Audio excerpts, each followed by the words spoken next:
Gadis itu memesan roti lapis dari kedai pinggir jalan. Ketika selesai, dia tidak mau membayar tagihannya. Dia bertanya berapa harganya. Roti lapis yang enak, masing-masing 1 yuan. Dia mengeluarkan 2 sepatu usang. Apakah menurutmu ini cukup? 50 sen untuk 1 biji. Buatmu. Melihat sepatu usang di tangannya, pria itu tersenyum bahagia. Namanya Andi. Dalam sebuah musibah keracunan gas ketika masih kecil, ayahnya mendorongnya keluar rumah dengan sekuat tenaga. Tapi ayah meninggalkan dunia selamanya. Pertumbuhan Andi juga terhenti di usia 10 tahun karena kekurangan oksigen di otaknya. Teman-teman sekelasnya mengejeknya. Dia suka menyelinap ke ruang piano untuk melihat anak perempuan di kelasnya berlatih. Setiap kali Susi memergokinya, Andi akan melarikan diri dengan malu-malu. Suatu hari piano Susi hancur terbakar. Guru memanggil semua murid tetapi tidak ada yang mengakuinya.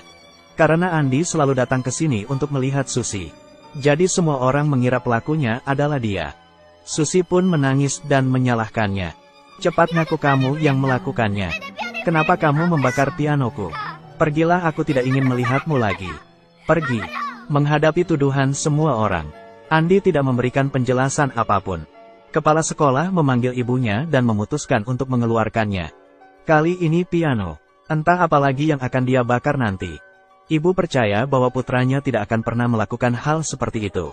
Namun Andi tidak mengucapkan sepatah kata pun. Ibu terpaksa membawanya keluar dari sekolah.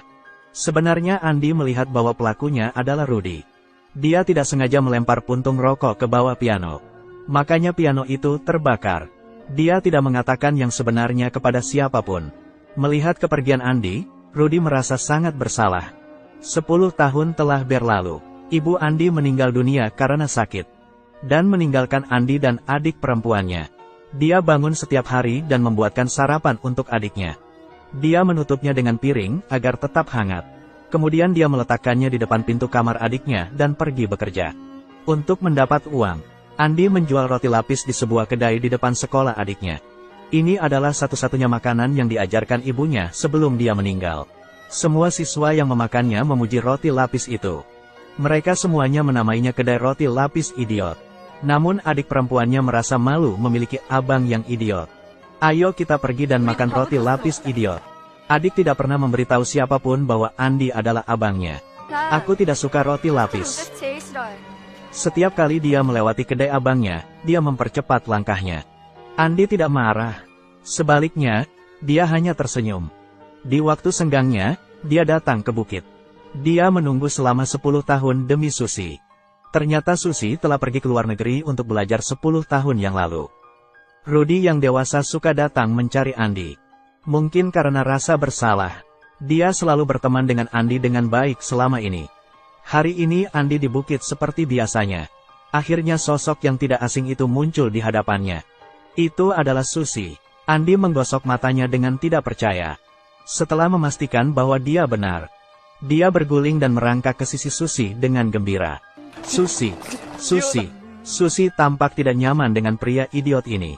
Apakah aku mengenalmu? Senang bertemu denganmu. Melihat bahwa Susi tidak mengenalinya, Andi mulai meminta maaf berulang kali. Kemudian dia dengan cepat berbalik dan melarikan diri. Tapi dia tidak pergi jauh. Dia mengintip Susi. Ketika dia terlihat oleh Susi, dia kabur dengan panik dan sepatunya terlepas. Susi bingung mengapa dia kabur saat melihatnya. Dia memungut sepatu yang dijatuhkan Andi dan mengikatnya di kopernya dan membawanya pulang. Keesokan harinya dia melihat Andi lagi. Kali ini dia akhirnya ingat pria ini. Dia adalah anak laki-laki yang suka mengintip dari luar ruang piano. Dia menyapa Andi dengan antusias. Ketika Andi melihat bahwa dia dikenali oleh Susi, pada awalnya dia sangat senang. Kemudian dia menjadi gugup lagi. Dia bersembunyi di balik tiang telepon dan meminta maaf kepada Susi. Setelah meminta maaf, dia pergi. Dia juga kehilangan sepatu lagi. Susi melihat sepatu itu dan bertanya-tanya. Dia tidak mengerti mengapa Andi menghindarinya. Susi mencari Andi di kedainya. Andi sangat ketakutan dan bergegas bersembunyi. Melihat Andi kehilangan kata-kata, Susi tersenyum dan berkata dia ingin memesan roti lapis. Karena terlalu gugup, Andi menuangkan gula terlalu banyak di roti lapis. Susi tersenyum. Dia mengambil roti lapis yang diberikan oleh Andi dan memakannya. Enak sekali. Mendengar ini, Andi tersenyum senang. Pada saat ini, Susi mengeluarkan sepatu Andi. Dia tersenyum dan berkata bahwa ini seharusnya cukup untuk membeli roti lapis. Sia menyerahkan sepatu kepada Andi dan berbalik pergi. Andi berlari dengan gembira dengan sepatu itu. Untuk mengekspresikan kegembiraannya. Pada malam hari, Susi melihat Andi lagi. Dia siap untuk kabur lagi.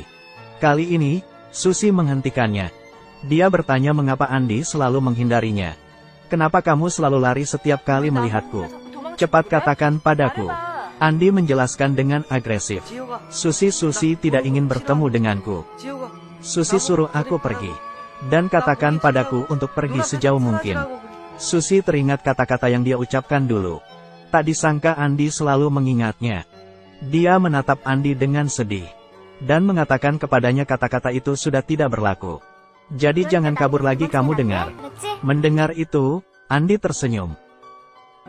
Kamu senang? Senang. Aku tidak perlu bersembunyi darimu lagi. Melihat Andi yang mengenakan sepatu usang dalam cuaca dingin. Susi mengeluarkan sepasang sepatu kulit dari rumah. Dan memakaikannya padanya. Memakai sepatu dari orang yang dicintainya. Andi tersenyum setiap kali dia melangkah. Dia sangat hati-hati karena takut sepatunya akan rusak. Dia sangat senang sampai dia lupa mengucapkan selamat tinggal kepada Susi. Di larut malam, turun salju. Susi mendengar suara tawa dari lantai bawah. Ternyata itu adalah Andi yang sedang berputar-putar di bawah. Karena penasaran, Susi mendatanginya. Kenapa kamu tidak pulang? Suara piano Susi. Suara piano Susi membuat langit bersalju. Mendengar Andi menyebutkan pianonya, wajah Susi berubah. Kenangan masa kecilnya kembali padanya. Saat tampil pertama kali, dia lupa lagu yang dia mainkan. Terdengar suara dari luar jendela. Mengingatkan Susi. Susi menyelesaikan pertunjukan malam itu tanpa hambatan. Mereka pergi ke kedai pinggir jalan dan makan bakpao. Susi memberitahu Andi. Dia mengalami kecelakaan mobil yang membuatnya mengalami gangguan psikologis. Setelah itu, dia tidak berani memegang piano lagi. Dia memberitahu Andi bahwa dia sangat menderita. Andi terdiam sejenak saat mendengar tentang kecelakaan itu. Kemudian dia mulai tersenyum pada Susi. Seolah-olah menyuruhnya untuk menghadapi semuanya dengan senyuman. Andi membawa Susi ke bukit yang dia kunjungi setiap hari. Susi bertanya kepadanya mengapa dia suka datang ke sini. Aku sedang menunggu bintang. Tempat ini dekat dengan langit. Aku bisa melihat dari sini. Aku bisa melihat Susi pulang lebih cepat. Hati Susi dipenuhi dengan emosi.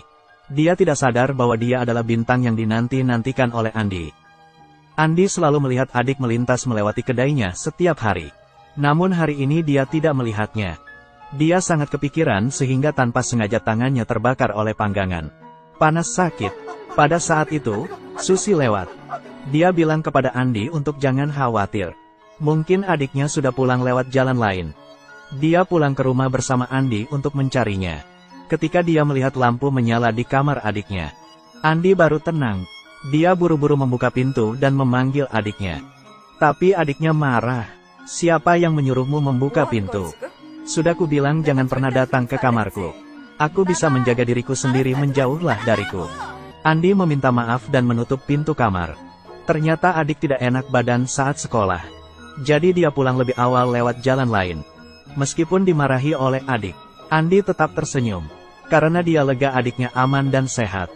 Adegan memilukan ini dilihat oleh Susi. Dia ikut sakit hati saat dia melambaikan tangan pada Andi. Dia melihat telapak tangan Andi yang terbakar. Susi bergegas menanyakan situasinya, lalu membalut lukanya. Karena Andi tidak bisa menyentuh air selama beberapa hari. Dia membantu Andi mencuci rambutnya. Andi melihat bayangan ibunya di dalam air. Andi terlihat jauh lebih segar setelah ia membersihkan diri. Ya. Setelah membersihkan diri, kamu menjadi sangat tampan. Susi menjadi sedikit malu. Andi dengan senang hati mengitari halaman.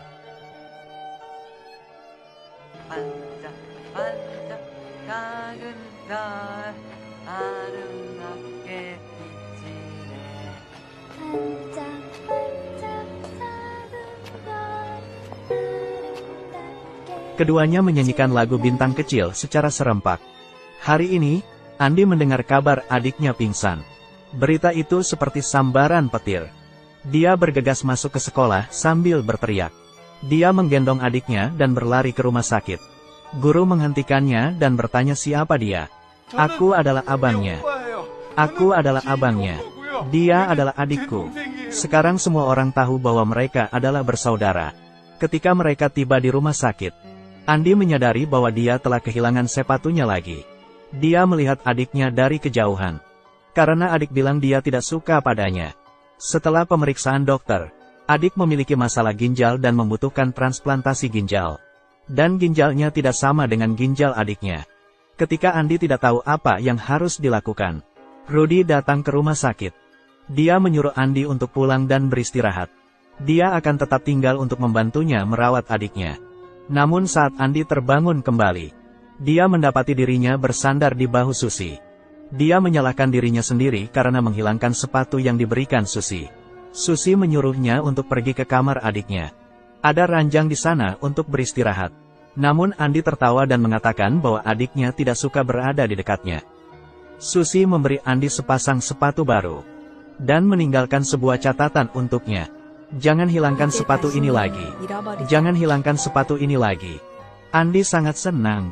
Dokter datang ke samping tempat tidur adiknya. Dan memberitahu apa yang terjadi pada Andi. Setelah kematian orang tuanya, Andi mengambil tanggung jawab untuk merawat adiknya. Dia bekerja keras untuk mendapatkan uang. Dan harus menanggung kesulitan yang seharusnya tidak dialami anak seusianya. Mendengar kata-kata dokter, dia terharu. Dia tidak pernah memikirkan abangnya. Sebaliknya dia malah memarahi abangnya. Di sisi lain, ada kabar baik. Ginjal Rudy cocok dengan adik. Dia secara sukarela mendonorkan ginjalnya. Mendengar kabar baik ini, Andi menari-nari kegirangan. Dia memberitahukan kabar ini kepada adik. Kali ini, adik suruh dia masuk. Ketika Andi memasuki ruangan, dia terdiam. Pada saat ini, Andi menyadari luka Andi. Dia mulai merasa kasihan pada abang. Kenapa kamu selalu terluka seperti orang bodoh? Kamu selalu terluka karena kecelakaan. Namun kamu telah merawatku dengan sangat baik. Adik meneteskan air mata karena merasa bersalah. Ketika keadaan membaik, Rudy mengalami masalah. Untuk melindungi pacarnya, dia berkelahi dengan seorang preman. Dia tidak sengaja melukai tangannya. Preman memanggil temannya dan memutuskan untuk menghajar Rudy. Ikuti wanita itu. Dia akan membawamu padanya. Baik seperti apa orang itu. Dia memiliki perban di tangannya. Pacar Rudy menemukan Andi. Dan menanyakan kemana Rudy pergi. Andi mengatakan Rudy seharusnya ada di rumah sakit. Andi yang memiliki perban yang sama. Disalahpahami sebagai target oleh para preman. Pada malam hari, Andi diserang mereka. Rudy, kamu Rudy. Andi melihat batu di tangan preman. Dia menyadari bahwa mereka mengincar Rudy. Pada saat itu, Rudy sedang di rumah sakit mendonorkan ginjalnya. Dia teringat nasihat ibunya untuk merawat adiknya. Andi memutuskan untuk melindungi sahabatnya. Dia tersenyum seperti yang dia lakukan dulu dan tidak memberikan penjelasan apapun. Andi babak belur karena dipukuli. Dia tersandung di salju. Akhirnya dia jatuh pingsan di tanah, tidak mampu menopang dirinya. Andi berusaha keras untuk mengambil sepatu yang diberikan Susi. Dia telah berjanji untuk menjaganya. Namun dia tidak berhasil. Sepatu itu nampak dekat namun sangat jauh. Andi tumbang di malam bersalju itu.